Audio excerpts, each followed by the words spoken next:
So should I discuss or you are asking your doubts? How do we do it? When you discuss and whatever we have, we learn. Fine.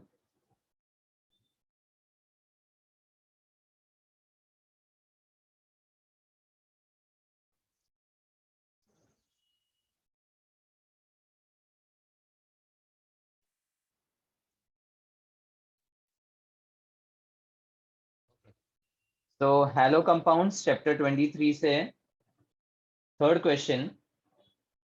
Among the following compounds, which one has the shortest CCl bond? Now shortest CCl bond matlab what will you think?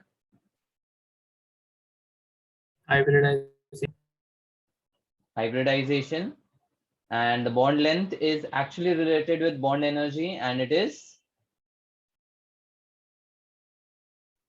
Inverse to bond order.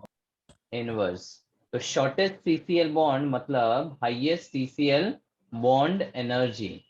मतलब कौन से halide में CCl का bond सबसे ज्यादा strong है? That is the option you have to find. Now if you look at the option, first is a vinyl chloride, second is an allyl chloride, third is an alkyl chloride primary, and fourth is a tertiary alkyl chloride.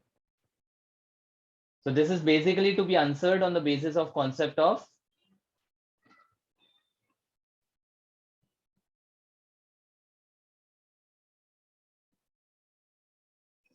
what? Halides में the order of reactivity is related with the Carbocation stability. बस.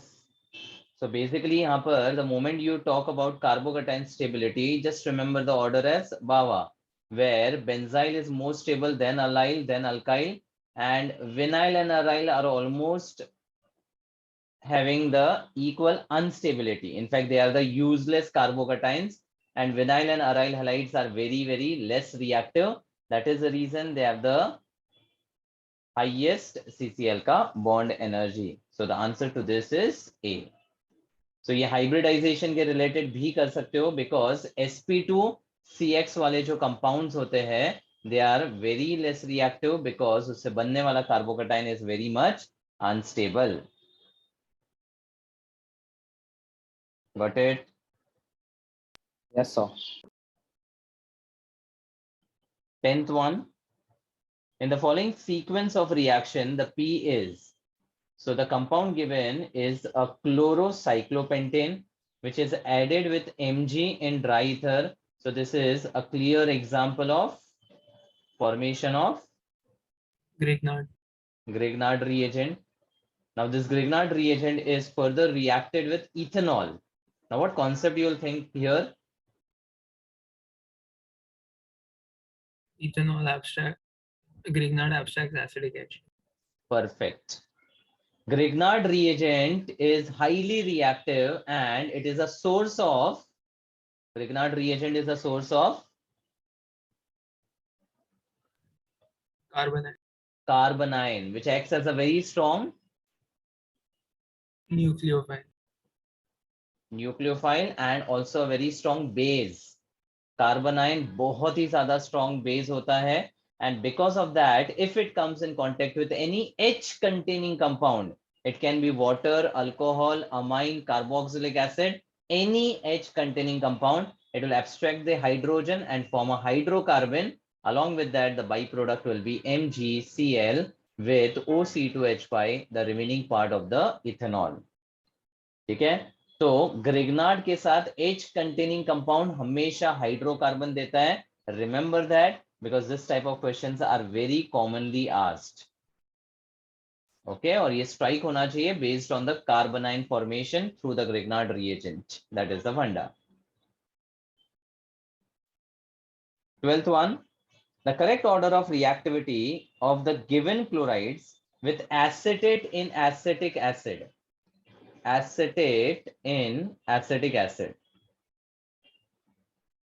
So how would you compare the order of reactivity for the halides given? कौन सा reaction सोचोगे? E2.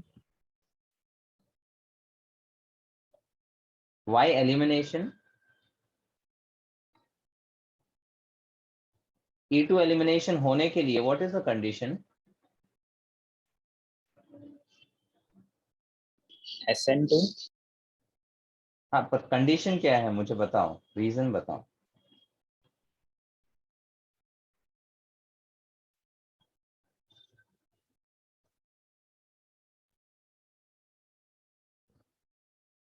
चारों mechanism का एक unique condition है which you should be able to recollect.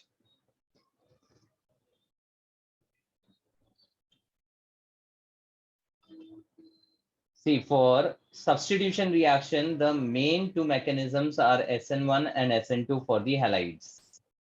So SN1 के लिए the substrate should be bulky and it should produce a stable carbocation intermediate. SN2 के लिए the substrate should be non-bulky and the carbon to which the halide is attached should be highly positive. Along with that, we require a very strong nucleophile for the SN2 reaction to happen.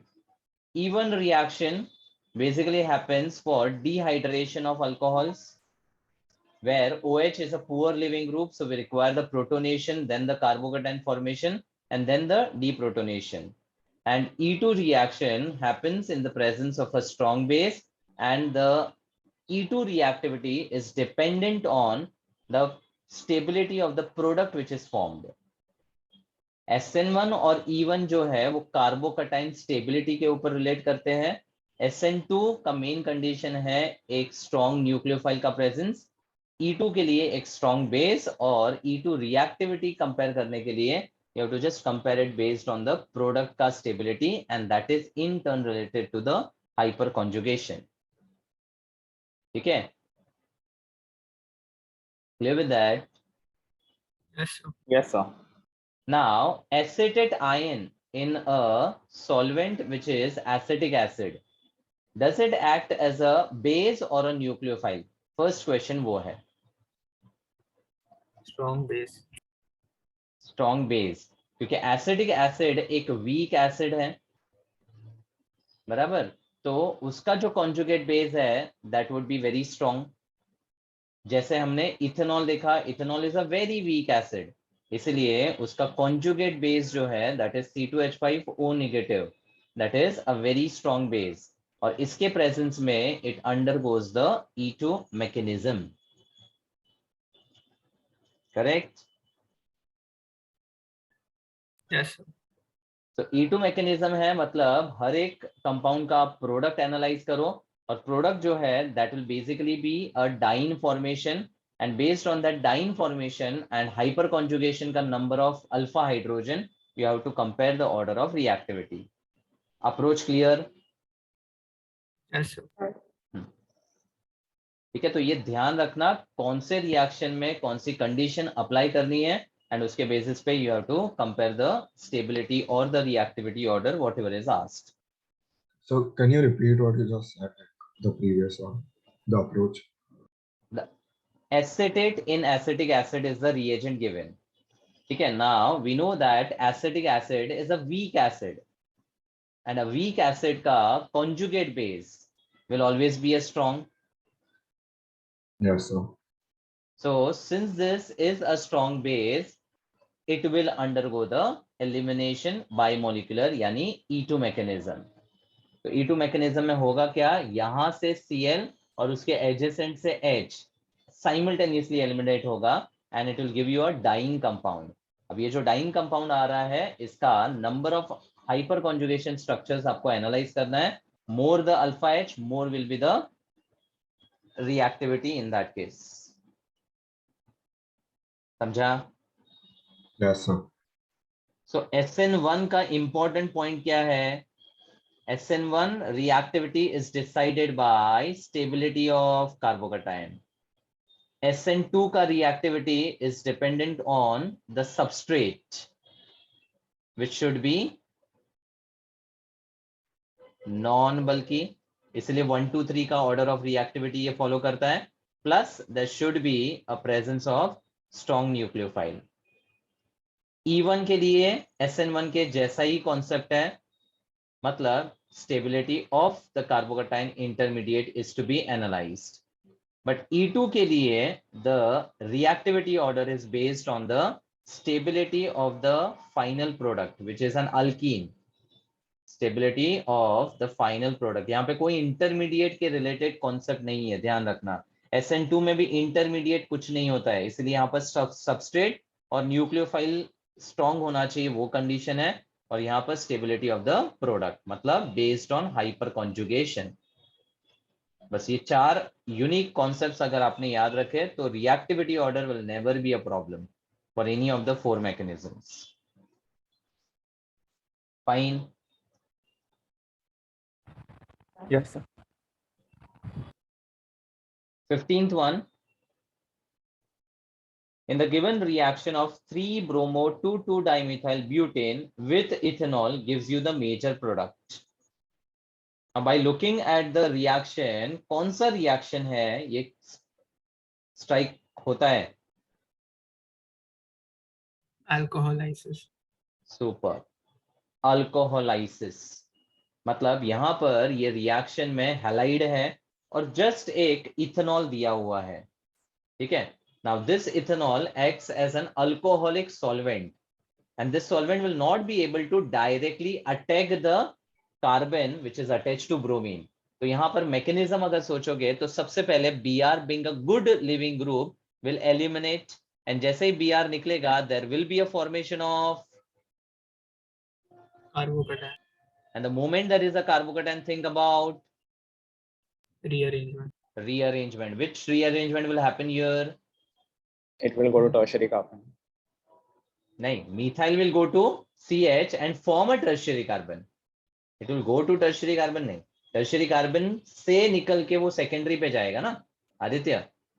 Yes, sir. So there will be a methyl shift giving you a tertiary carbocation. Now there will be attack of this alcohol solvent जिसमें oxygen अपना lone pair से attack करेगा कार्बोकटाइन पे, फिर deprotonation करके finally यहाँ पर आपको मिलेगा एक alkoxy compound which is N ether. OET लिख देता हूं एंड यहाँ पर बाकी सेम है, ठीक है. Now you have to just name this in IUPAC and the compound is 2-ethoxy 2,3-dimethyl butane. That's option A. So alcoholysis, solvolysis, these all reaction follow SN1 mechanism which is based on the carbocation stability with the possible rearrangement to be thought. ठीक है. Yes, sir. Yes, sir. 20th. The correct order of the following compounds showing increasing tendency towards nucleophilic substitution reaction. Now for the halide, the order of reactivity is based on what? Specifically haloarine के लिए. Stability of the carbanion intermediate. Correct. The stability of the carbanion intermediate, and this carbanion intermediate can be stabilized by attachment of Strong EWGs at ortho and para position. super strong EWGs at ortho and para. तो हमें पता है कि अगर nitro group ortho और para पे लगा दिया जाए then this haloarine will have a very high reactivity. So the highest reactivity is for compound 4 followed by 3rd, then 2 and then 1. So the answer is C. These reactions are called SNAR, aromatic nucleophilic substitution reaction. और एक चीज यहाँ पर halides के लिए if we talk about the reactivity, normally for aliphatic halides we have IBC का order, मतलब iodide सबसे ज्यादा reactive होता है. But SNAR में fluorides are more reactive than chloride, then bromide and then iodide. This is one exception and this is based on the mechanism. इस reaction का जब mechanism हम देखते हैं तो उसमें this particular leaving group is not involved in the RDS. And that is the reason the fluoride, which is actually a poor leaving group in case of the aliphatic halides, becomes the of the highest reactivity for the SNAR type reactions. एक चीज important है जो याद रखनी है आपको. ठीक है? Yes, sir. 22nd, which of the following compound will show retention in configuration on nucleophilic substitution by OH minus ion? Retention in configuration on nucleophilic substitution by OH minus ion. Now retention होने के लिए condition क्या है?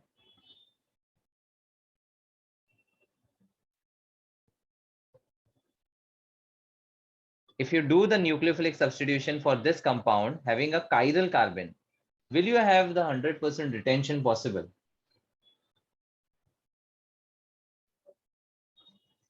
No. अगर chiral carbon पे nucleophilic substitution करोगे तो क्या आपको रिटेंशन मिलेगा पूरा? No, sir. नहीं मिलेगा. ठीक है, मतलब यहाँ पर halide is directly on the chiral carbon, so obviously you can either get retention plus inversion in equal amounts या फिर 100% inversion based on SN1 या SN2. जो भी रिएक्शन यहाँ पर होगा वो सबस्ट्रेट वगैरह के ऊपर डिपेंड करेगा.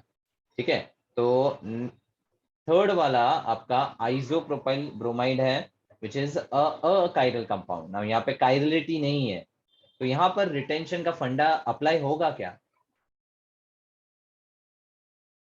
Yes, sir. अगर काइरल कार्बन ही नहीं है तो रिटेंशन का फंडा अप्लाई नहीं होगा. रिटेंशन का फंडा अप्लाई नहीं होगा.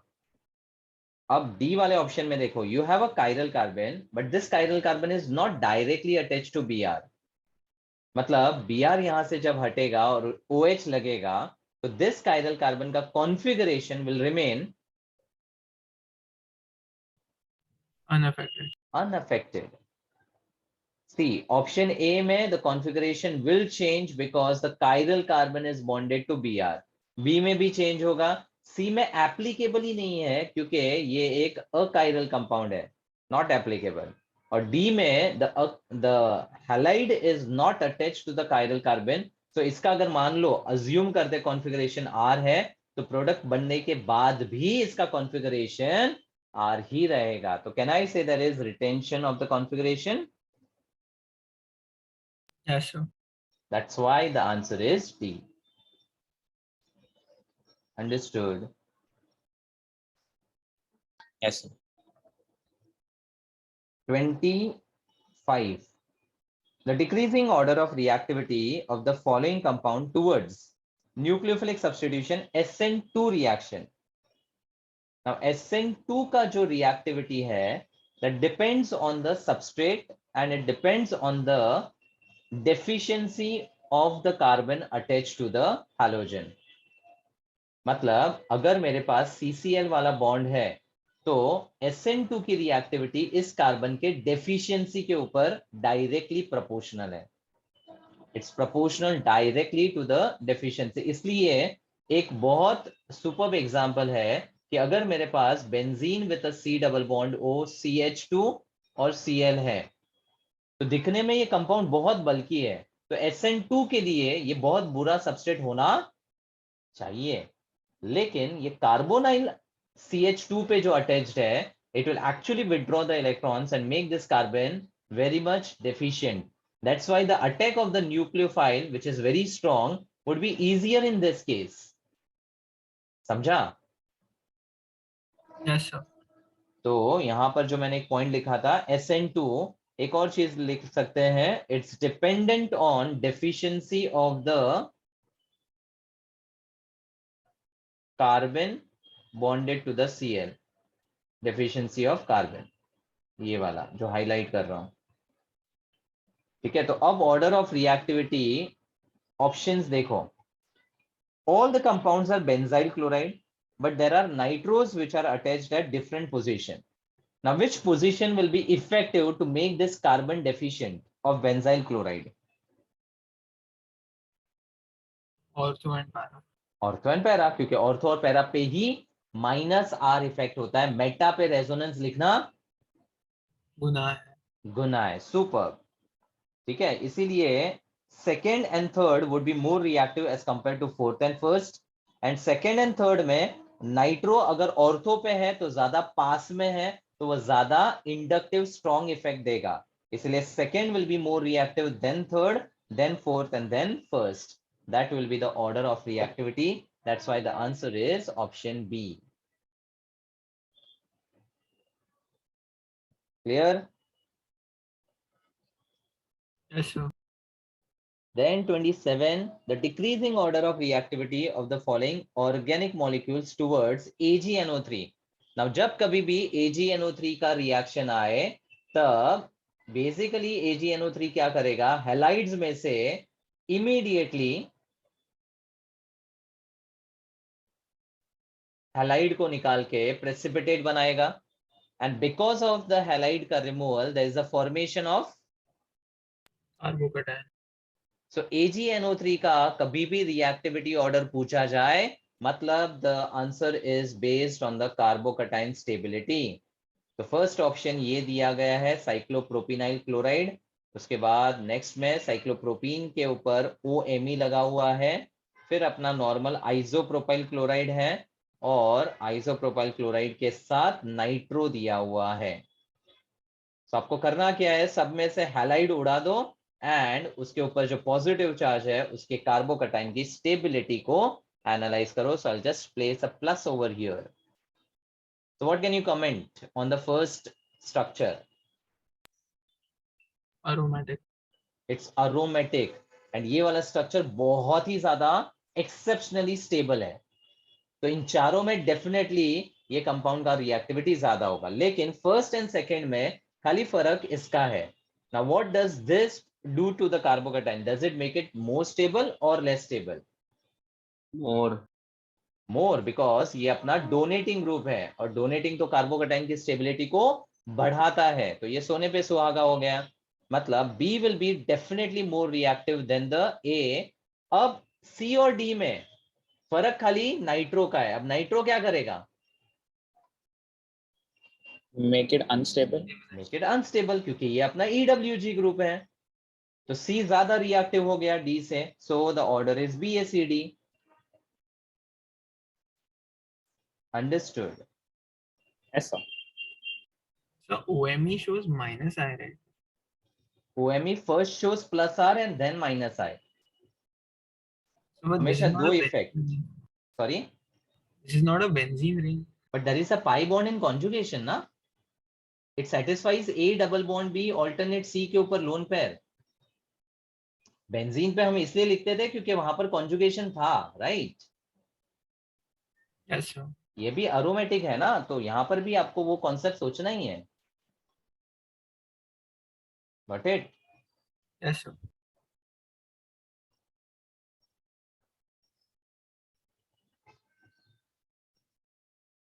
(29) 1-methyl ethylene oxide when treated with excess of HBr produces 1-methyl ethylene oxide. Ethylene oxide is nothing but epoxide का कंपाउंड, और 1-methyl मतलब यहाँ पर Me अटैच्ड है. अब बोला है this is reacted with access of HBr. तो पहले फर्स्ट HBr को रिएक्ट करते हैं. So this epoxides are highly reactive because of 3-membered ring. तो यहाँ पर breakdown will happen. अब मुझे बताओ लेफ्ट हैंड साइड वाला CO टूटेगा कि राइट हैंड साइड वाला CO टूटेगा, and why? Which bond will break? This one or this one? Left or right? Right side. Why? More stable carbocation. Perfect. क्योंकि CO bond टूटने पर it will form a O negative and a carbon positive. अब left hand side पे primary कार्बोकटाइन बनता है, right hand side पे secondary बन रहा है. That is why it will give you definitely the breakdown or cleavage of the right side CO bond. तो अब अगर आप ब्रेकडाउन के बाद लिखोगे CH3 CH पे plus CH2 and O negative. Just follow this. CH3 CH plus CH2 and O negative. अब जब HBr आएगा तो H इधर लगेगा एंड Br इधर लगेगा. ठीक है, तो यहां पर ये फर्स्ट HBr का रिएक्शन हो गया. अब एक्सेस बोला है, मतलब फर्दर रिएक्शन हो सकता है कि नहीं वो आप एनालाइज करो. Is it possible with regards to any functional group? हाँ कि नहीं?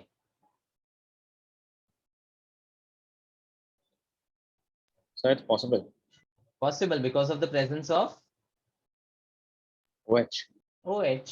अल्कोहल HBr से रिएक्ट करके हैलाइड देता है ना, तो यहां पर फाइनली 2 हैलाइड्स अटैच हो जाएंगे like this, and the product will be option C.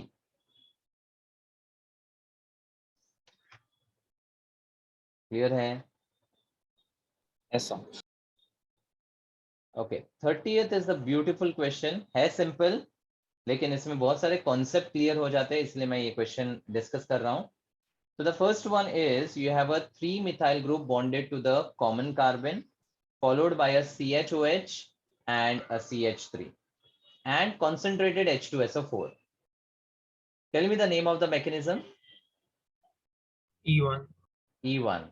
So E1 mechanism में सबसे पहले protonation होगा, OH निकलेगा, there will be a formation of carbocation, then there will be a methyl shift giving you a tertiary carbocation, and finally यहाँ पर deprotonation हो जाएगा and it will give you the product as CH3CCH3 double bond पे CH and CH3. correct? Yes, sir. नहीं, कुछ गड़बड़ की. Third double two bond पे CCH3 and then CH है ना. Yes, sir. फिर सेकेंड वाला compound is CH3 twice CH, मतलब 2 methyl groups हैं. Then there is a CH with a Br and CH3. Now alcoholic QH is given, so there is a E2. dehydrohalogenation which follows the E2 mechanism. और E2 में कोई भी carbocation की stability देखनी नहीं है. आपका Br as a leaving group and H as the acidic H will be eliminated simultaneously and double bond यहाँ पर apply कर लो and you simply get the compound as CH3CCH3 double bond पे CH and CH3. ठीक है. So E1 में carbocation and rearrangement सोचना है, E2 में डायरेक्ट सेट्जेफ अप्लाई करना है अगर there are 2 possibilities of eliminating a beta H. Then we have CH3CH with a CH3 and CHBr CH3. Same substrate है सेकेंड वाला, लेकिन अब एरो पे दिया है थर्ड ब्यूटॉक्साइड. कोई फर्क पड़ेगा या the product will be same? पड़ेगा. And what is the difference? Being a bulky base, it will eliminate the terminal hydrogen. And the product is called Hoffman's product or Seitz product? Hoffman's product. A less substituted alkene is the Hoffman's product. Super. तो second और third में ध्यान रखना, अगर alcoholic KOH ethoxide methoxide है तब तक आपका नॉर्मल E2 चलेगा, लेकिन if you have a bulky base there will be H eliminated from the beta position which is more accessible. ये फंडा था, और इसको हम लेस सब्स्टिट्यूटेड अल्कीन या हॉफमैन्स प्रोडक्ट बोलते हैं. ये मोर सब्स्टिट्यूटेड अल्कीन आता है, इसको सेट्जेफ्स प्रोडक्ट बोलते हैं. ऐसा भी क्वेश्चन आ सकता है कि which is the Hofmann and which is the Saytzeff product, तो वो भी फंडा यहाँ पर क्लियर किया. Then we have CH3C पे OH and CH3 CH2 CHO, that's an aldehyde, और हीट कर दिया है. So heat always favors a Elimination. अगर कुछ भी नहीं दिया है एरो पे, मतलब कोई रिएजेंट नहीं दिया है, जस्ट हीट दिया है, तो high temperature always favours the elimination reaction. और यहाँ पर अल्कोहलिक ग्रुप है, मतलब OH यहाँ से एलिमिनेट होगा, giving you a stable carbocation. Tertiary है तो यहाँ से डायरेक्टली H को निकाल दो, एंड निकालने के बाद if you look at the product you get a very stable product because there is a Conjugation. Super conjugation. तो अनडाउटेडली ये वाला प्रोडक्ट होगा. अब ये 4 रिएक्शंस के बेसिस पे the question was which of these reaction will not produce Saytzeff product. ये भी आपका बेस्ड ऑन कार्बोकेटाइन स्टेबिलिटी था, तो ये भी आपका सेट्जेफ प्रोडक्ट ही है, और जो फर्स्ट वाले रिएक्शन में किया वो भी सेट्जेफ प्रोडक्ट ही था. है ना? समझा कि नहीं? Yes, sir. तो खाली थर्ड रिएक्शन जहां पर बल्कि बेस था, it did not give the Saytzeff, rather it gave the Hofmann's product.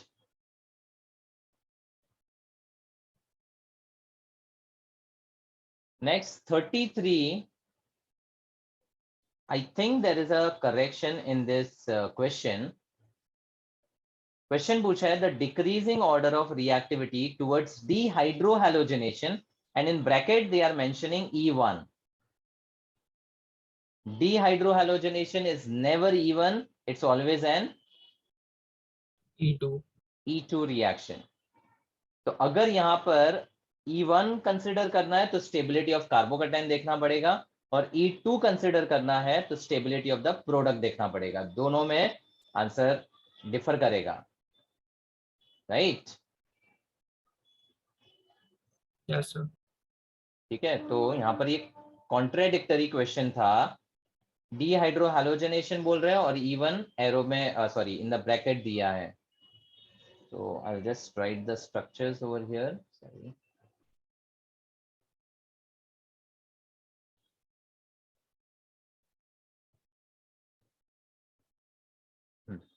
So considering dehydrohalogenation, that is the E2 mechanism, A will give you a compound which is propene. यहां पर आपको मिलेगा double bond and double bond like this. Third वाले case में ब्यूटूइन मिलेगा, and fourth वाले case में beta पे H, ये वाला ही एलिमिनेट होगा. So this will be the product. Correct? Yes, sir. Now, if you look at the products, obviously B and D में conjugated डाइन बन रहा है, तो ये दोनों स्टेबल रहेगा या ज्यादा रिएक्टिव रहेगा as compare to other two. ठीक है, अब इन दोनों में ज्यादा रिएक्टिव कौन होगा, that would be now decided by the type of the carbon. बाकी नहीं? So, but both are same, right? both are same, they are giving you the same product, but substrate तो अलग है ना. अब दोनों सेम है तो हमको कंपेयर करना पड़ेगा सबस्ट्रेट के बेसिस पे. If they were different, then definitely hyperconjugation resonance के through you would have compared the order of stability. But now, since the products are same, you have to also look at the substrate, because E2 में the reactivity or the rate depends on the substrate as well as the strong base, right? ऐसा लिखते हैं कि नहीं? Yes, sir. So substrate का concentration is also a deciding factor for the reactivity or the rate of reaction. Now, which substrate will be more effective in E2, a primary or a secondary?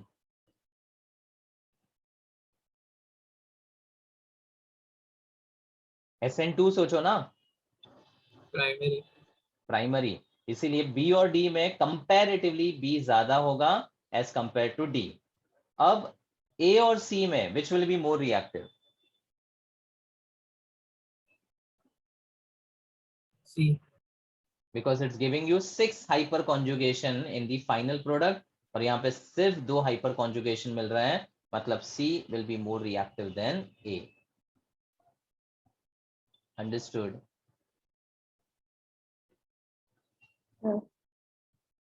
और अगर ये E1 होता तो सिर्फ आपको carbocation का stability analyse करना होता. ठीक है, तो उस केस में this is a primary carbocation, this is secondary, this is primary and this is secondary. Specifically allyl carbocation है. तो सबसे अच्छा कार्बोकैटायन इन चारों में कौन सा है? D. D, because it's a secondary allyl carbocation. फिर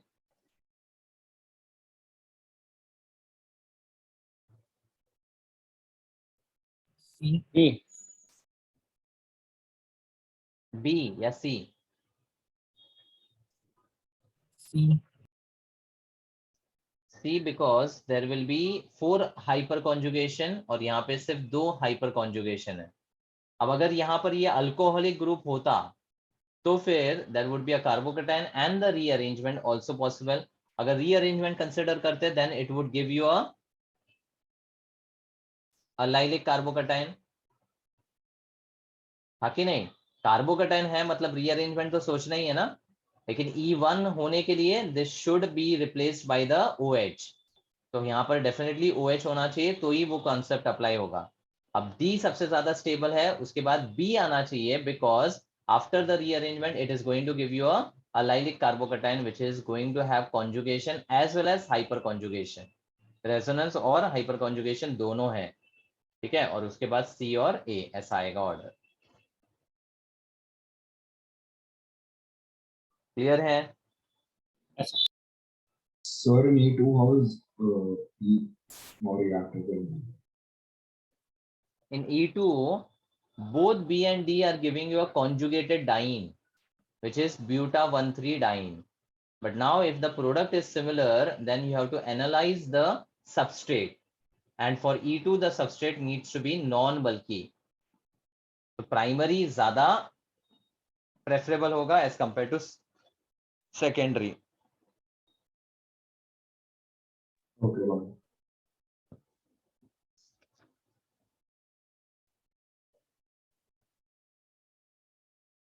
47th question. The major product of the following reaction is, so whenever you analyze the reaction, first you observe कौन सा functional group है. So there is a phenolic functional group and an alkene double bond.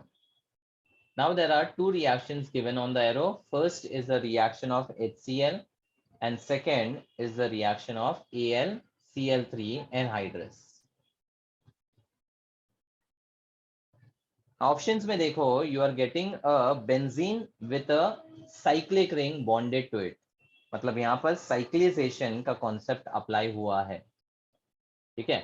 चलो वो strike ना भी हो तो सबसे पहले with the phenolic OH and the double bond, HCl is going to react with which functional group? Double bond. Double bond. Double bond ज्यादा reactive है फिनोलिक वाले कंपाउंड से, तो फिनोलिक वाला OH एक्चुअली बहुत कम रिएक्टिव है because it's attached to the sp2 carbon of the benzene, ठीक है। अब यहाँ पर there will be formation of a carbocation. Now is there a rearrangement possible?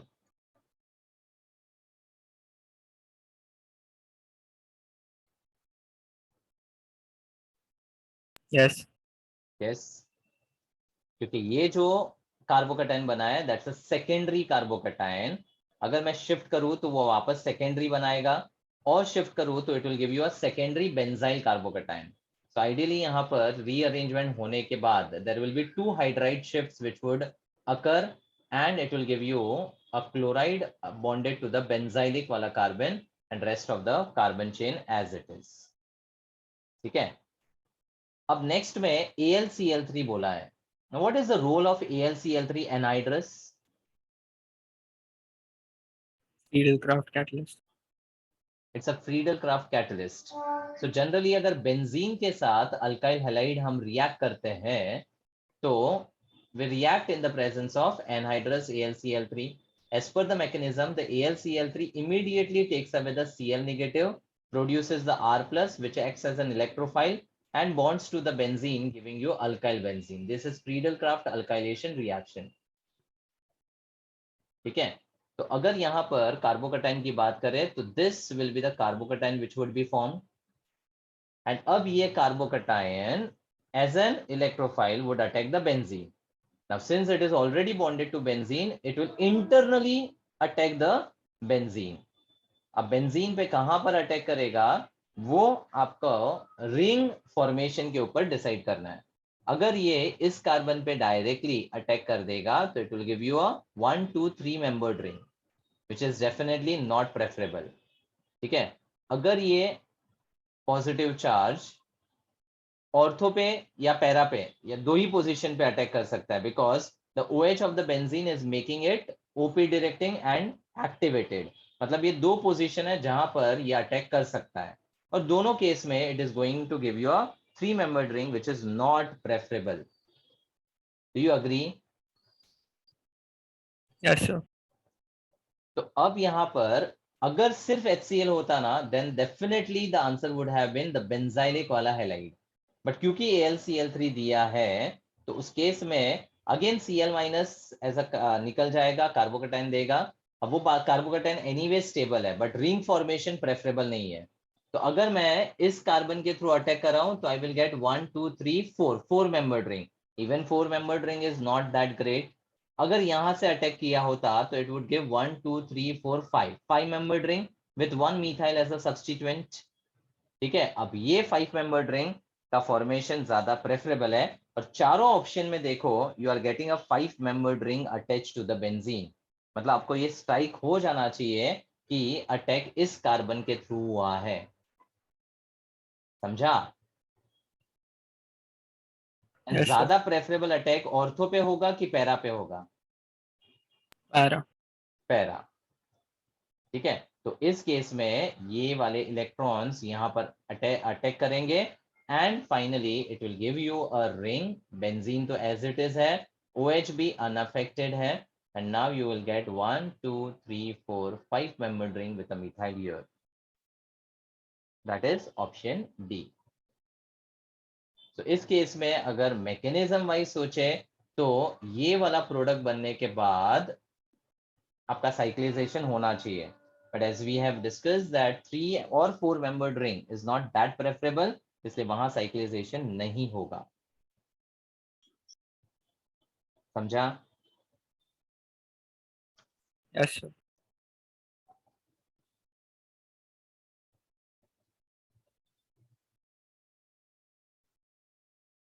Next 61,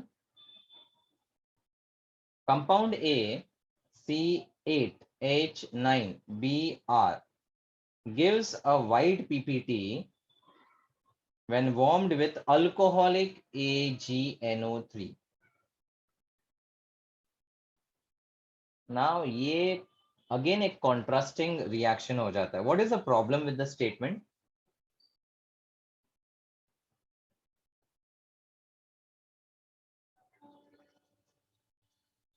AgNO3 with C8H9Br gives a wide PPT with alcoholic AgNO3. Is this okay?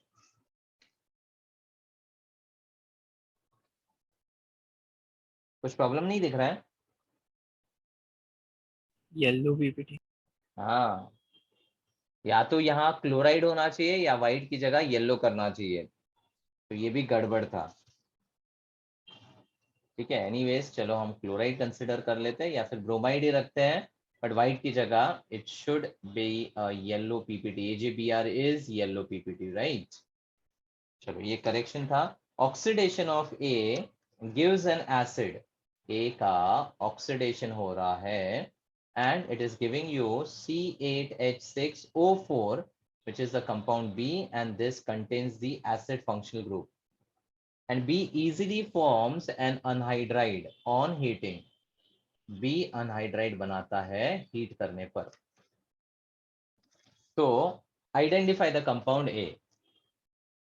Now इसका DU अगर find करोगे, what is the formula of DU? 2C plus 2 minus H minus X plus N by 2.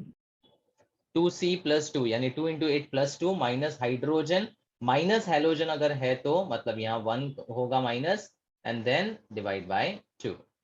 तो 16 plus 2 18 minus 10 8 by 2 equal to 4, और du अगर 4 या 4 से ज्यादा हो मतलब there is definitely the presence of Benzene ring.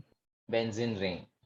ठीक है, तो ये पहला थॉट प्रोसेस आपके दिमाग में आना चाहिए। अब इस क्वेश्चन के रिलेटेड आपको ज्यादा कुछ इंफॉर्मेशन नहीं दिया है, खाली इतना दिया है कि ब्रोमाइड है जो AgNO3 के साथ एक PPD बना रहा है। मतलब is that bromide directly attached to benzene? Is that possible?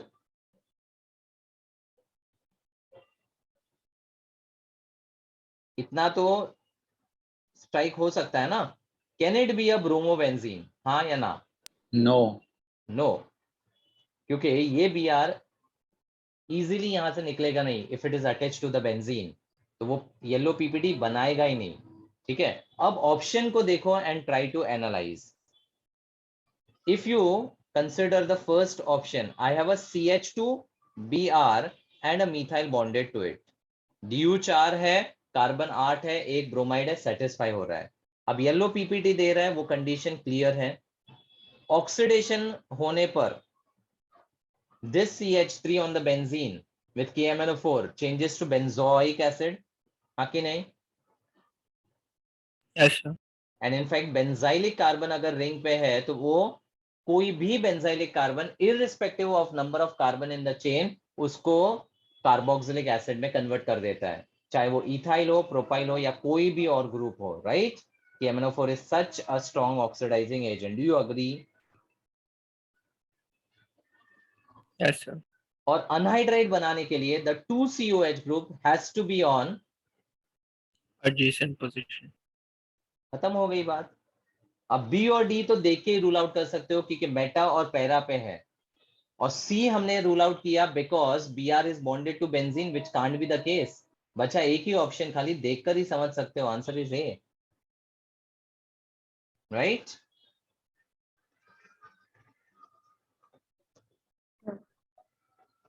Is that okay?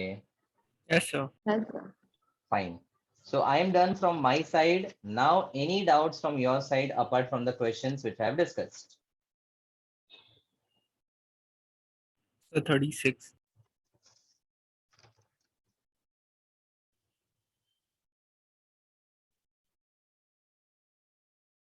Now 36, इसमें बहुत सारे आर्ग्यूमेंट्स है because multiple option can be correct. ये डाउट होना ही चाहिए था because you are given chlorine HNO followed by hydrolysis and heat. Now if you remember, मैंने ये तीनों केसेस आपको दिया हुआ है कि अगर क्लोरीनेशन टोलुइन का होता है तो you can get a benzyl chloride, and hydrolyse होने के बाद जनरली अल्कलाइन हाइड्रोलिसिस होता है, लेकिन वाटर और हीट दिया तो भी यहां पर चलेगा, तो ये बेंजाइल अल्कोहल दे देगा. ये केस 1 है. अगर यहाँ पर डबल क्लोरीनेशन होता है तो CHCl2 बनेगा विच इज बेंजाइलिडीन डाइक्लोराइड, और फिर हाइड्रोलाइज होने पर it gives you an aldehyde. ये सेकेंड पॉसिबिलिटी है. और अगर ये तीनों हाइड्रोजन ऑफ मिथाइल को निकाल देता है तो ट्राइक्लोरोटोलुइन बनाता है, एंड उसके बाद अगर ये हाइड्रोलाइज होगा तो it will give you a benzoic acid. I hope you remember all the 3 cases very well. मतलब उस हिसाब से ऑप्शन बी भी करेक्ट है, सी भी करेक्ट है, डी भी करेक्ट है. अब they have not mentioned any damn condition कि क्लोरीन का कितना मोल्स यहां पर यूज हुआ है. Now if they have given the answer as B, they should have mentioned 2 moles of chlorine specifically. या तो फिर option of benzyl alcohol and benzoic acid should not have been given. Gautam, got it? So did they give marks for this question? No idea. मतलब जब से ये online हुआ है, there is no idea how they are giving the marks, how they are allotting the marks. There is no idea. Directly जो percentile आ रहा है ना, in that we are not able to analyze. Okay, sir. ये system बहुत बिगड़ गया अभी, but that is how it is. या तो बोनस होना चाहिए या बी सी डी कोई भी मार्क करो करे, या तो फिर ऐसा होना चाहिए which is not the possible product out of the options given, तो आंसर ये हो जाता. ठीक है, चलो. और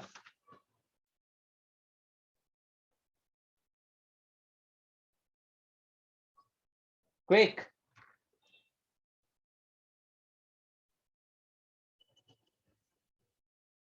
any more doubts from halo compounds? No, sir. No, sir. Okay, so let's move to alcohol, phenols and ethers.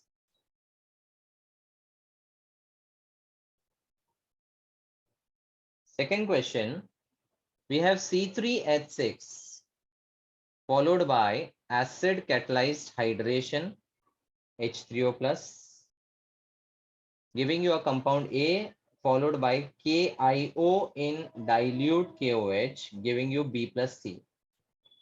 The compounds B and C respectively are. Now C3H6 definitely is an alkene with 3 carbons, so this is propene, and propene का acid catalyzed hydration gives you Propanol.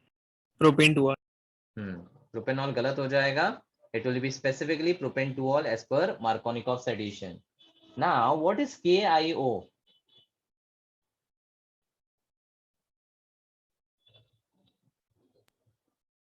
Halo.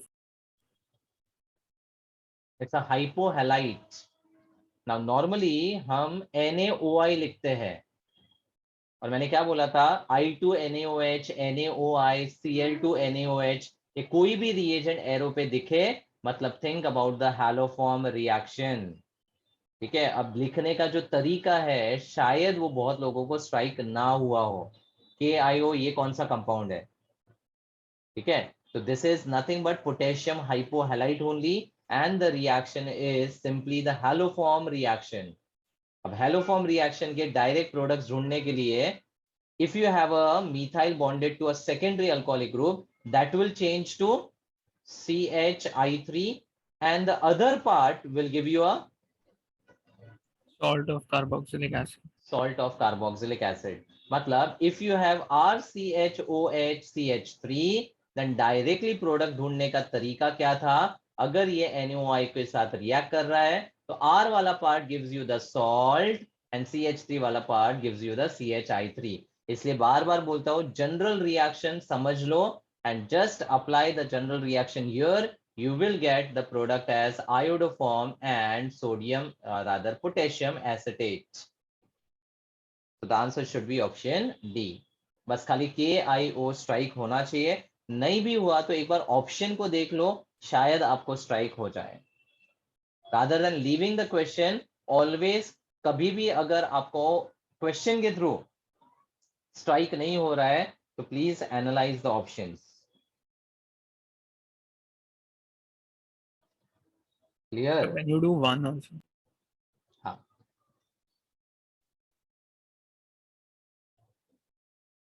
First reaction in the following sequence of reaction, the final product is, so the first compound is propyne and it reacts with NaNH2, sodamide. Now propyne with sodamide gives you what?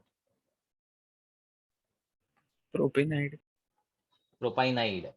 मतलब this is a terminal alkyne containing the acidic H, and sodamide acidic H को निकालता है और sodium salt produce करता है which is sodium propynide.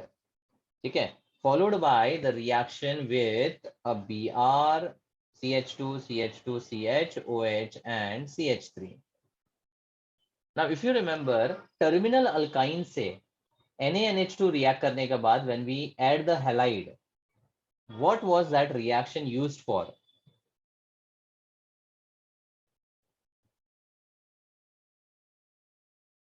अगर मैं यहाँ पर RX रिएक्ट करूं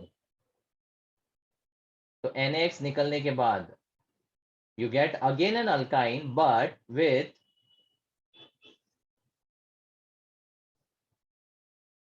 more number of carbon. Higher alkyne बनाने का रिएक्शन है ना ये. Yes, sir. तो यहाँ पर भी वही होगा, Na और Br निकल जाएगा, and left to right you will get CH3C, triple bond C के साथ CH2, CH2, CHOH with a CH3. जगह भी कम पड़ रहा है, right? This is a compound B. अब आगे H2 palladium carbon. What is this reagent used for?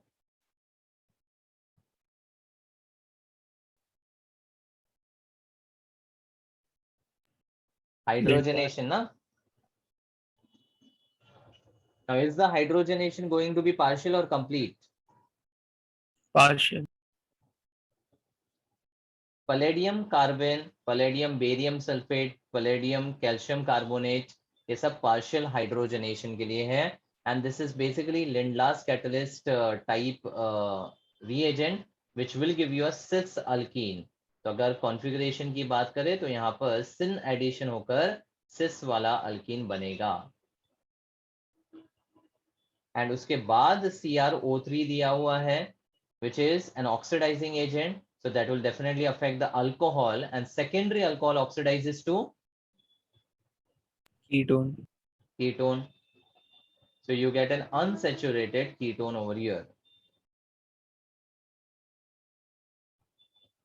Now options में B, C and D doesn't have a ketone in any of the option. B में secondary alcohol ही है, C में acid दिया हुआ है, D में carbonyl aldehyde दिया हुआ है, और यहाँ कीटोन बन रहा है जो कि सिर्फ एक ही ऑप्शन में, दैट इज ऑप्शन ए. लेकिन ऑप्शन ए में what they have done is double bond को पूरा सिंगल बॉन्ड कर दिया है, मतलब कंप्लीट हाइड्रोजनेशन कंसिडर किया है, which is not possible with palladium carbon. Then it should be replaced with Rane nickel. तो ये भी एक करेक्शन होना चाहिए यहाँ पर. Otherwise, just by looking at the ketone, you have to go with the option A. ठीक है, तो ये भी एम्बिगुअस क्वेश्चन ही था, डेफिनेटली कोई इश्यू नहीं है उसमें.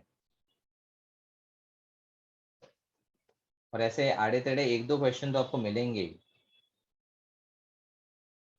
ये डाउट था Gautam? Yes, sir.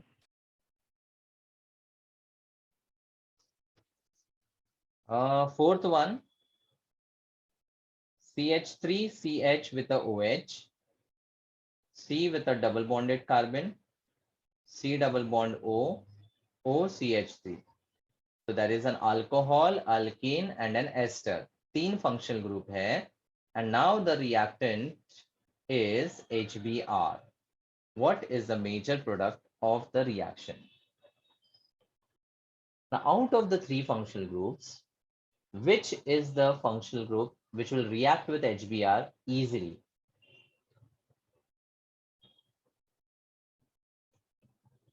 Alkene and alcohol. Concentrated HBr 1 mole ऐसा excess में नहीं दिया है. अगर आपके पास एक ही HBr है तो which will react first? Alcohol. Alcohol. Because protonation होने के बाद it immediately converts into a good living group and eliminates to form a carbocation. तो यहाँ पर आपका अल्कोहल जब रिएक्ट करेगा it will give you a carbocation. ये निकल जाएगा, sorry. It will give you a carbocation like this. Now, is there any rearrangement possible?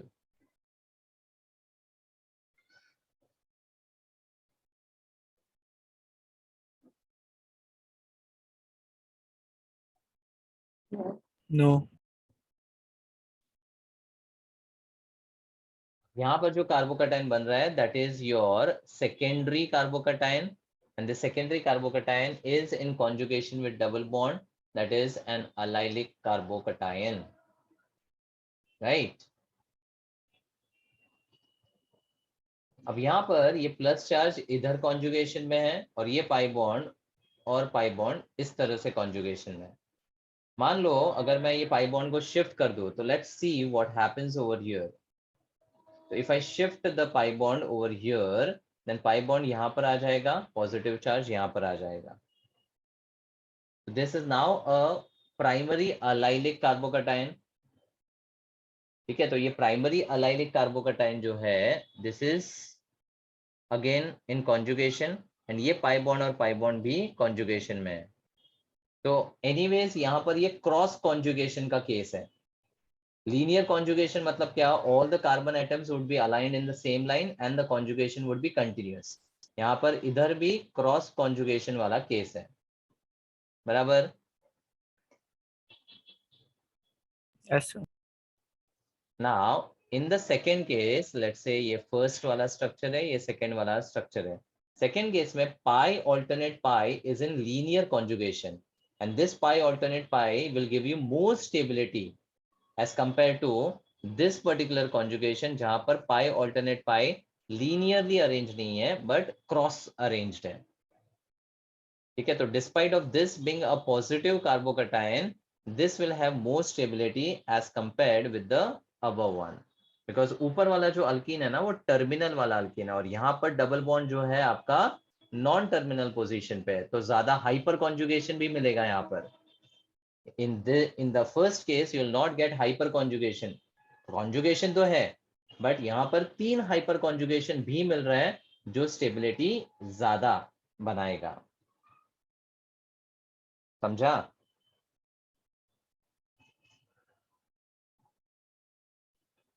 Yes or no?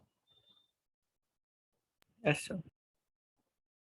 So pi alternate pi in the linear form is more stable, plus the pi bond at the non-terminal position will always give you more hyperconjugation structure. Always. कोई भी terminal alkyne आपको कभी भी हाइपरकॉन्जुगेशन के ज्यादा structures नहीं देगा, non terminal देगा.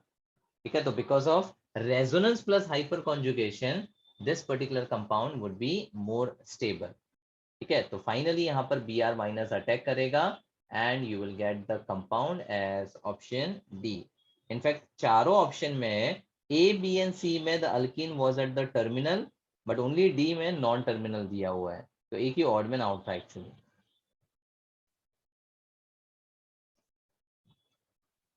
Clear? Yes, sir.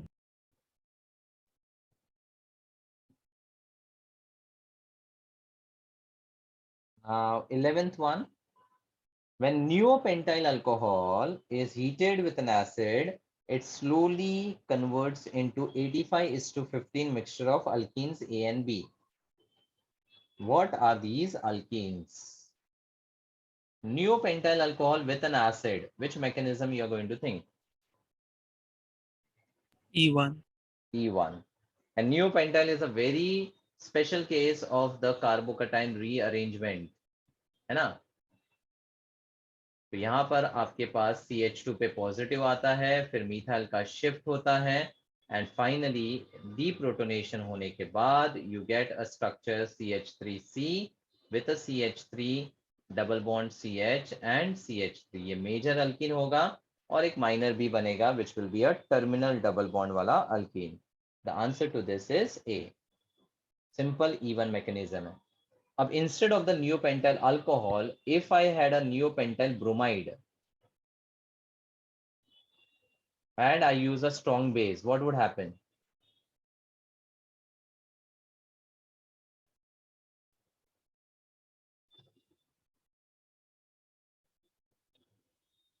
Neopentyl bromide with alcoholic KOH. No reaction. यहाँ पर E2 मैकेनिज्म होता और E2 में डायरेक्टली अल्फा से Br और बीटा से H निकालते हैं. अब बीटा पे H है ही नहीं, तो नियोपेंटाइल वाला ब्रोमाइड कभी भी E2 रिएक्शन नहीं देगा. There would be no reaction. ठीक है, ये बहुत डायरेक्ट केस है. If you remember it well and good. Neopentyl alcohol E1 देता है, नियोपेंटाइल का ब्रोमाइड E2 रिएक्शन नहीं देगा, क्योंकि दोनों के एलिमिनेशन के मैकेनिज्म डिफर करते हैं. They are different. 19th, there is a compound 1 with the formula C3H6Cl2. देखकर समझ में आता है it's a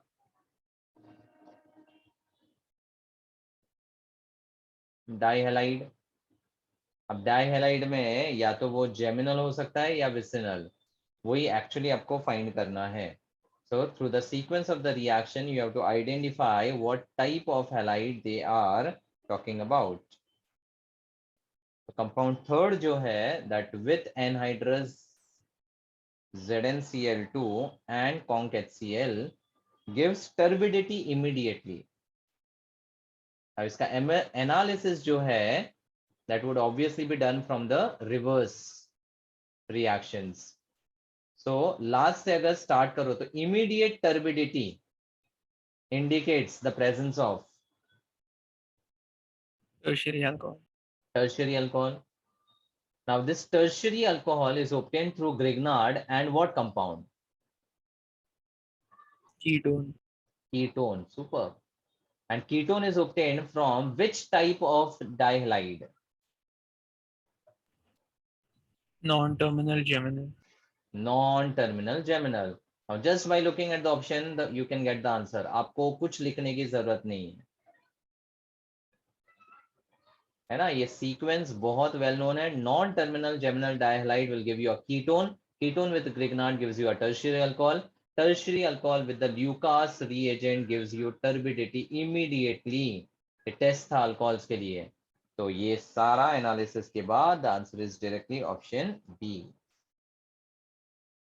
Got it?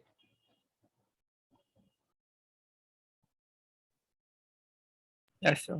Next, you have a cycloalkene with a third butyl group bonded to the position here.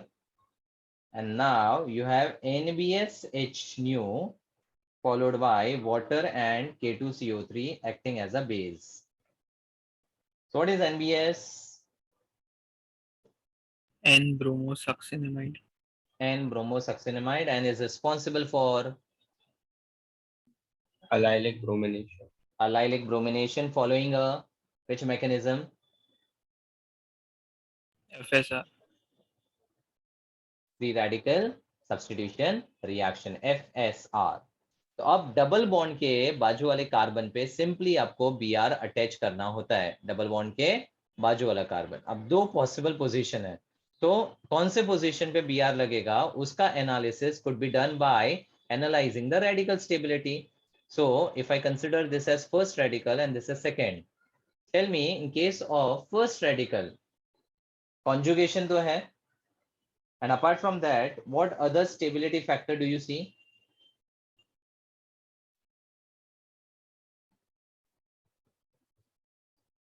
Pi alternate radical का conjugation है ना, और sorry 2 alpha H. Correct, ये CH2 का 2 अल्फा H है. मतलब स्टेबिलिटी के factor क्या है? Conjugation plus 2 alpha H. And second radical के लिए Only conjugation. Only one conjugation is there, मतलब हाइपर कॉन्जुगेशन.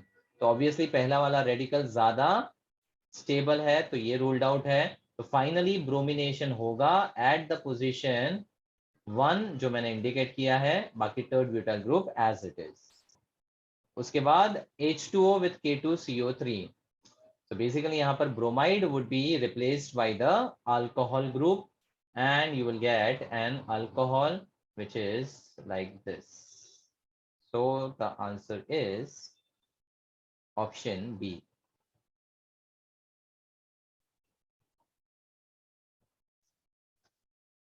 समझा?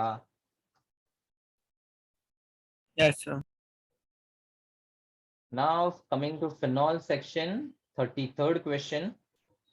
Which of the following phenols does not give color when condensed with phthalic anhydride in presence of concentrated H2SO4? Now phenol जब phthalic anhydride को react करता है, so it gives you a famous compound which is used as an indicator in the titration reactions, and the name of the compound is Phenolphthalein. phenolphthalein. ये एक fact I think बताया है मैंने. phenolphthalein is obtained through the reaction of phenol and phthalic anhydride in concentrated H2SO4. शायद reaction हमने नहीं पढ़ा हो, लेकिन स्टेटमेंट हमने डिस्कस किया होगा. सो phenolphthalein बनाने का रिएक्शन मैं आपको बता देता हूं, एक बार नोट कर लेना कहीं पे आप लोग, फिनॉल के चैप्टर में बेटर रहेगा. So here the phenols and phthalic anhydride react in the ratio 2:1.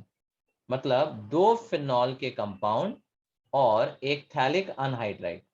अगर आपको याद रहेगा, phthalic anhydride is the anhydride of phthalic acid, और थैलिक एसिड था आपका बेंजीन डाइकार्बोक्सिलिक एसिड. तो उसका जो स्ट्रक्चर है it's like this.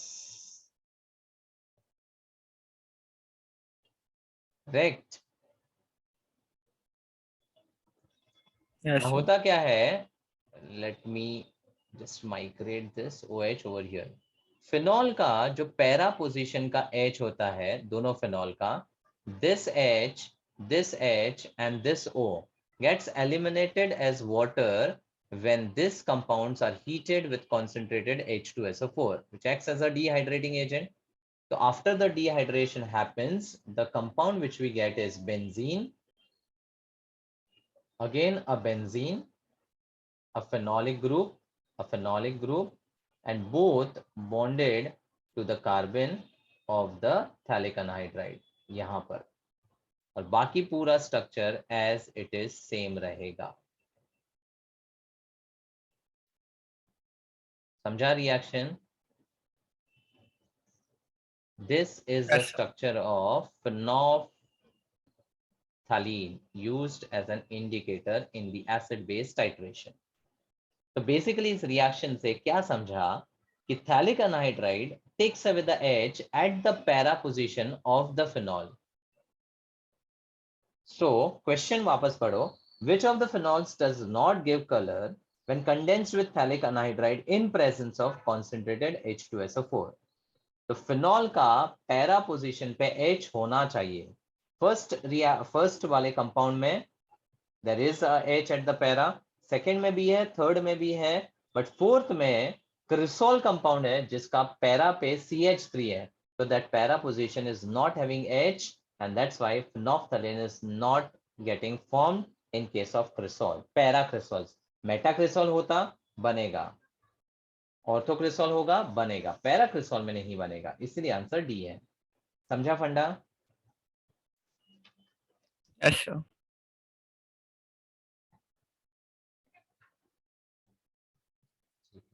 Uh, 46. Phenol reacts with methyl chloroformate. Now, compound अगर नहीं भी सुना है तो क्लोरोफॉर्मेट मतलब I can say it's a chloro derivative of Formic acid. Formic acid. अब फॉर्मिक एसिड होता है HC डबल बॉन्ड OH, और जब भी हम डेरिवेटिव बोलते हैं मतलब the H would be substituted by whatever group they are talking about. तो क्लोरोफॉर्मेट मतलब यहाँ पर ये वाला H रिप्लेस हो जाएगा. अच्छा ये H क्यों होगा? Because what they are saying is about methyl chloroformate. Methyl chloroformate तो बेसिकली एस्टर है ना, जिसमें the methyl group will be on the oxygen वाला आइटम. तो अब एक ही H बचा सब्स्टिट्यूट करने के लिए, तो यहाँ पर Cl लगा दो, इट बिकम्स अ मिथाइल क्लोरोफॉर्मेट का कंपाउंड. ठीक है, अब आगे का रिएक्शन सिंपल है. Phenol compound reacts with methyl chloroformate. ठीक है, समझ लो ये कंपाउंड को, अगर वापस आया तो ध्यान रखना है आपको. In the presence of NaOH to form the product A reacts with bromine to form the product B. So A and B are respectively. Now tell me, whenever you have a phenol and some compound reacted in the presence of base, what is the first step you are going to think?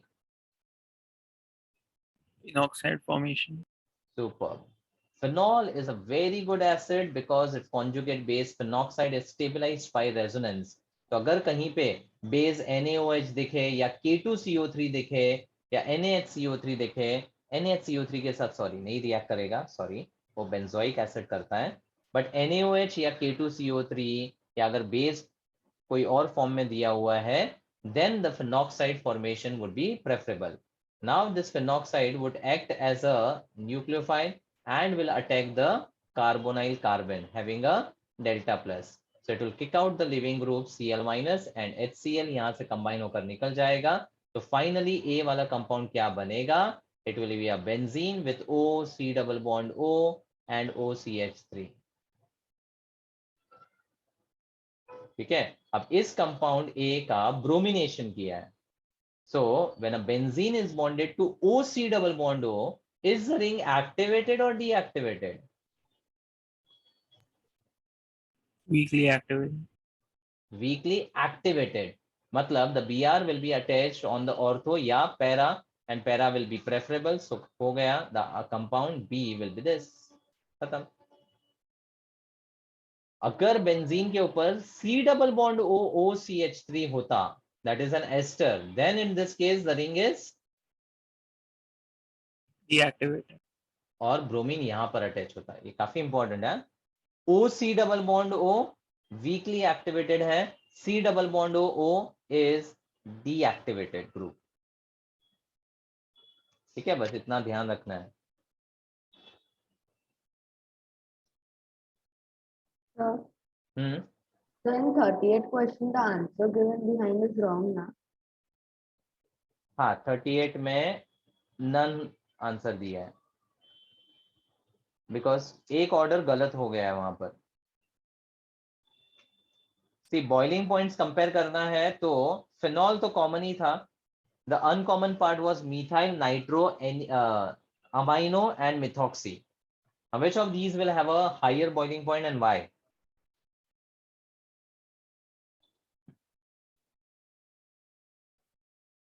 Amino due to extensive H bonding. Amino due to extensive H bonding. और अगर third आपका highest boiling point compound है तो एक ही option है. तो correction हो भी तो भी आपका आंसर तो सी ही था उस केस में. ठीक है, but the actual order was third, second, fourth and first.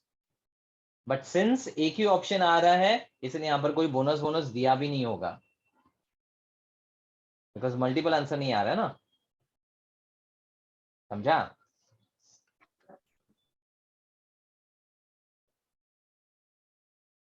हाँ कि नहीं? Yes. Yes, sir. 52. Phenol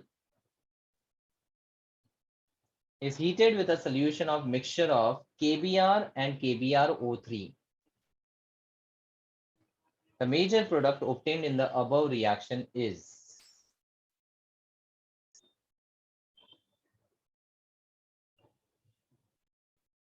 हाँ ये कुछ स्ट्राइक होता है क्या? KBr प्लस KBrO3 क्या है?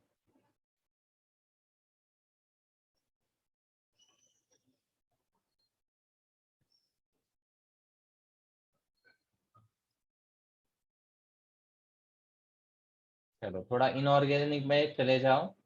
Cl2 plus OH minus cold and dilute undergoes Disproportionation. disproportionation. और दो केसेस था. Cold and dilute में it undergoes a disproportionation reaction to give Cl minus and OCl minus. chloride and hypochlorite and water. और second case में Cl minus and ClO3 minus. Chloride and इसको क्या बोलते हैं? Chlorate. क्लोरेट +5 ऑक्सीडेशन स्टेट में. ठीक है, तो अगर आप इसको रिवर्स में देखो तो chloride and chlorate in aqueous medium actually gives you chlorine with the alkali. ठीक है, तो क्लोरीन के लिए डिस्प्रोपोर्शनेशन रिएक्शन फॉरवर्ड में डेफिनेटली फेवरेबल है. लेकिन यही रिएक्शन अगर ब्रोमीन के लिए सोचते हैं ना तो ब्रोमीन के लिए this disproportionation is not that preferable. In fact वहां पर KBr एंड KBrO3 वाटर के साथ एक रिवर्स रिएक्शन देगा and it will give you Br2 plus KOH. Basically ये वाला जो रिएजेंट है ना ये ब्रोमीन अल्कली वाला रिएजेंट हो गया अभी. So now phenol with bromine in alkaline medium can give you what? 2-bromophenol, 3-bromo, 4-bromophenol या 2,4,6 ट्राइब्रोमोफेनॉल. क्या देगा?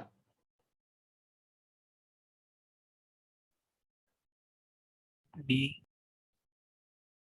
4-bromophenol as the major product. मतलब ये सिंपल वाला अपना ब्रोमिनेशन करेगा क्योंकि वाटर तो है नहीं ना. अगर वाटर होता then the bromine water would have reacted at all the ortho and para position giving you 2,4,6 tribromophenol as the white PPT.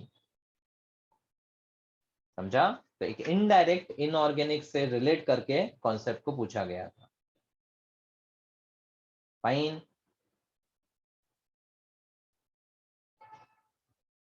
67 ether का ये फेमस रिएक्शन और बहुत ही famous question. There are two ether functional groups which are given and there is HI and heat given.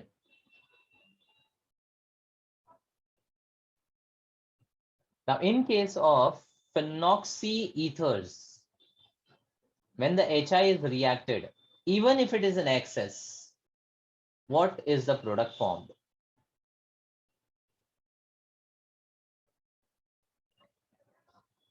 Cleavage किधर से होगा, oxygen benzene का या ऑक्सीजन कार्बन का? Oxygen carbon. Because oxygen benzene का क्लीवेज होना पॉसिबल नहीं है, इसीलिए अगर एनीसॉल होता है और उसको HI कोल्ड में रिएक्ट करो या HI हॉट में रिएक्ट करो, प्रोडक्ट हमेशा क्या बनता है, phenol and methyl iodide. Phenol and methyl iodide. ये फंडा बताया हुआ है और काफी इंपॉर्टेंट है टू रिमेंबर, ठीक है? तो you always get a phenol and methyl का iodide.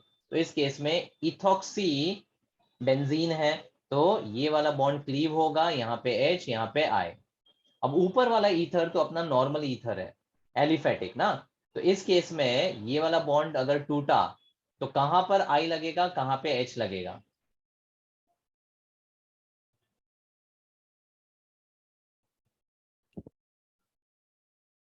I on the left.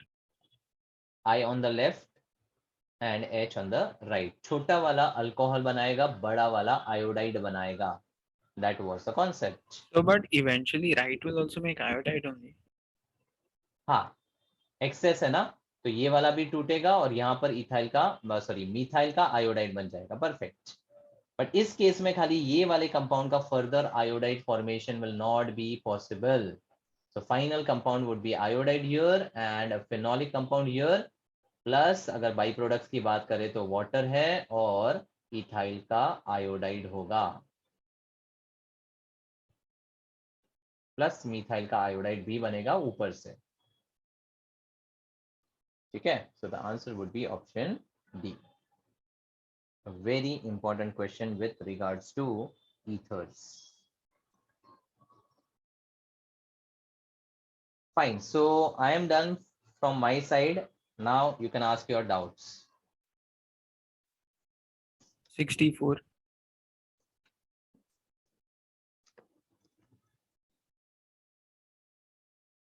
The major product of the following reaction is, you have a benzene with OCH3, that is anisole compound, और उसके Meta पे you have a cyano, oxygen and the isopropyl group। Again the HI is in excess and heat given, hot HI वाला reaction है, तो ऊपर वाला case तो definitely आपको फिनॉल और आयोडाइड देगा, राइट?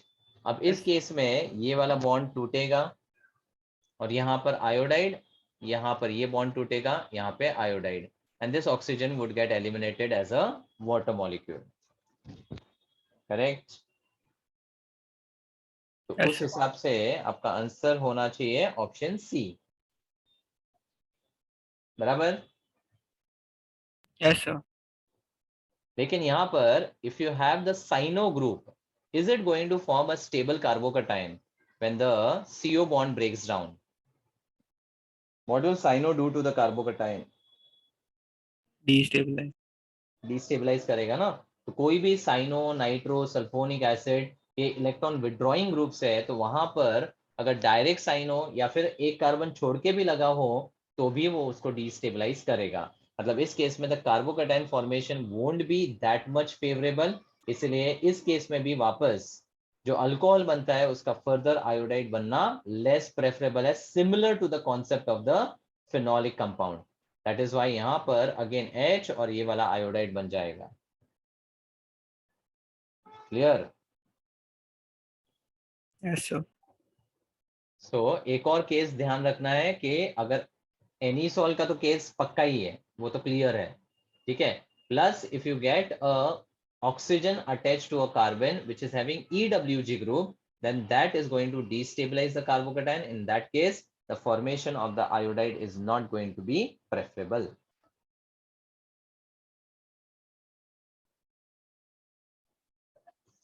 चलो और So if the 54th question comes, which option will you choose? phenol when it first react with concentrated sulfuric acid and then with concentrated nitric acid gives, then the most preferable answer would have been 2,4,6 trinitro benzene actually नहीं होगा, मतलब यहाँ पर देखो, पहले तो phenol sulphuric acid से react करके, सॉरी, फिनॉल के पैरा पे SO3H लगा देगा। नाउ ये para hydroxy benzene sulphonic acid जो है, that when reacts with concentrated nitric acid, it kicks away the SO3H because it's a good living group and substitutes the nitro at all the possible positions, meaning the ortho and para. तो phenol के ortho और para पे nitro लग जाएगा, giving you the picric acid S2,4,6 trinitrophenol compound.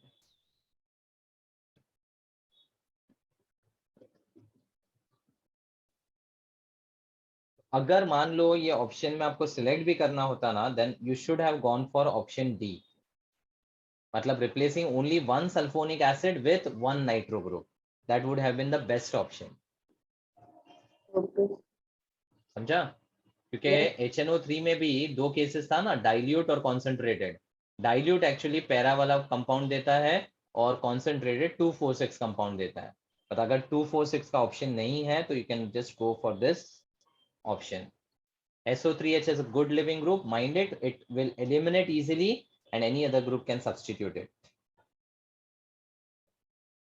Okay, sir. So 40.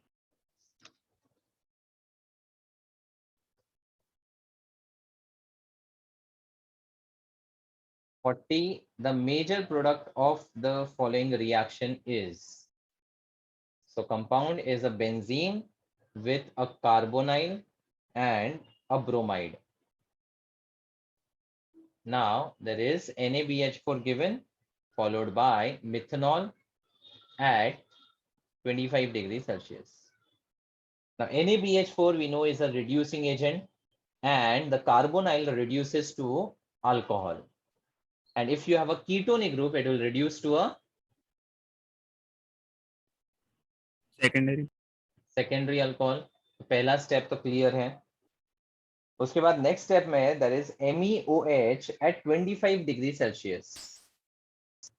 Now if you have the alcohol over here, what mechanism can you think?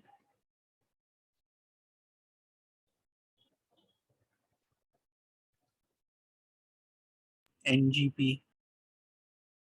Neighboring group participation. क्या condition था?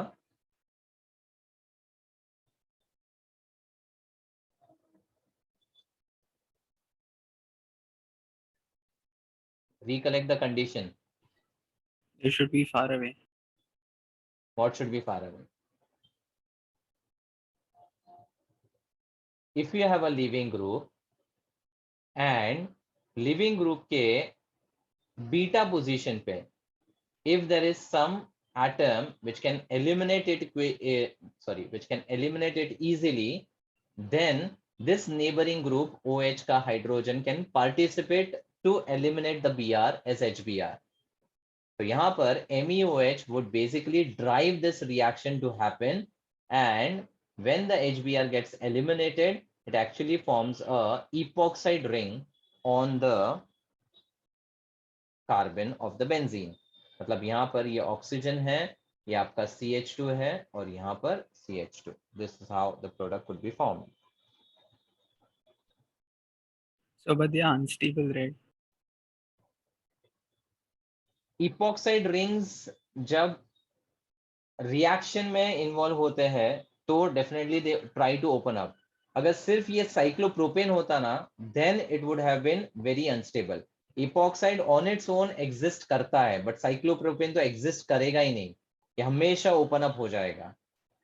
Epoxide so they are stable 3 membered ethers. समझा? एक पहले जो हमने example देखा था उसमें 3 कार्बन का रिंग बन रहा था, मतलब there was a cyclization happening with respect to carbon chain, but अगर वहां पर ऑक्सीजन इन्वॉल्व है तो 3, 4, 5 मेंबर्ड रिंग सब प्रेफरेबल है और वो स्टेबल है। अगर इसको फर्दर आप रिएक्ट करोगे ना इपॉक्साइड को, then the ring can open up, but there should be some reagent for opening up of the ring.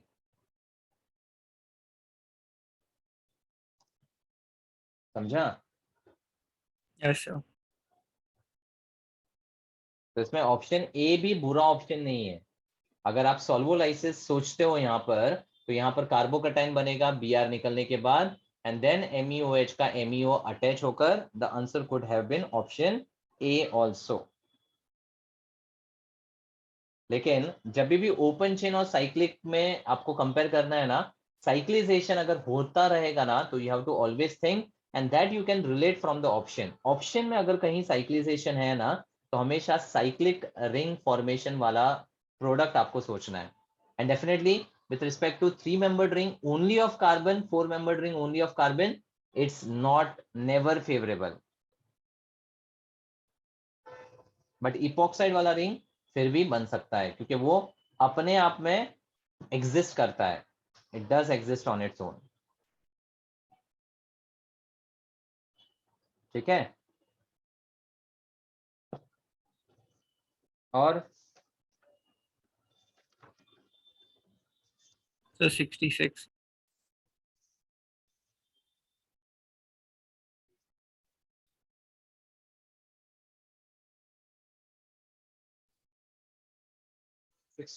you have a benzene ring with oxygen, C double bond O and CH3. तो ये ester वाला functional group हो गया. Next में carbonyl group है. Then there is a double bond and there is a methyl. अब arrow पे bromine 1 equivalent dissolved in methanol दिया है. Now bromine in methanol, what is this reagent actually equivalent to?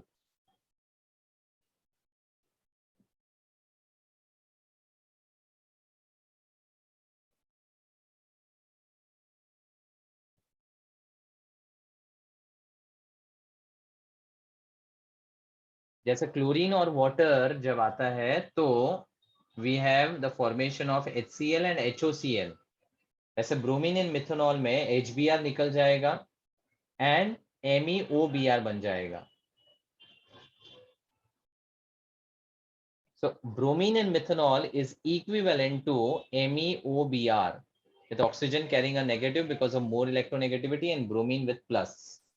तो यहाँ पर basically this is going to be a simple Markovnikov's addition to an unsymmetrical alkene and यहाँ पर addition as per MR करके आप product find कर सकते हो. समझा? Yes, sir. So now if you observe the compound, you had an ester group which is very less reactive.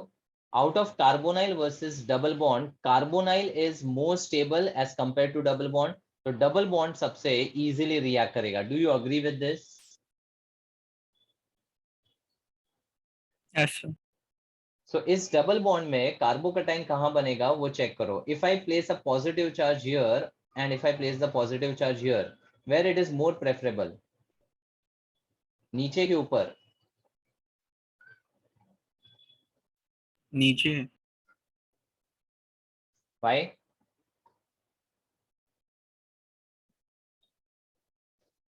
It's in conjugation.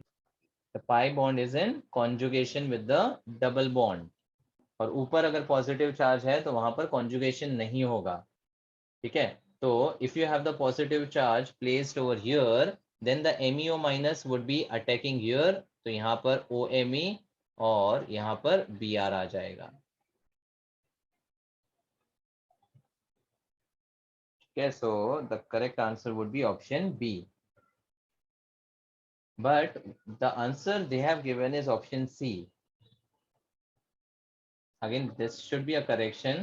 Answer यहाँ पर B होगा because ये clearly conjugation वाला कार्बोकटाइन है which is more stable.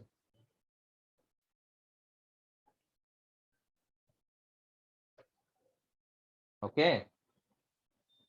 Yes, sir. और Sir. done. Yes, sir. Only 5 of you are attending the sessions. बाकी लोग पता नहीं क्या कर रहे हैं. They are going to regret. Because PYQs are something which are really very, very important. It gives you a clear picture of what type of questions are asked in the examinations. Especially physical chemistry के PYQ solve करना बहुत जरूरी है related to numerical value questions. आपने देखे होंगे कौन कौन से type के questions, what type of calculations are involved in the physical chemistry numerical value questions specifically. वो आइडिया नहीं आएगा तब तक बहुत डिफिकल्ट हो जाएगा directly getting into the examination hall without looking at the PYQs. Anyways ठीक है. सो नाउ थर्मोडायनामिक्स जो पेंडिंग है, should we keep on Sunday? So can you keep it next week sometime? Next week चलेगा? You tell me whatever is convenient.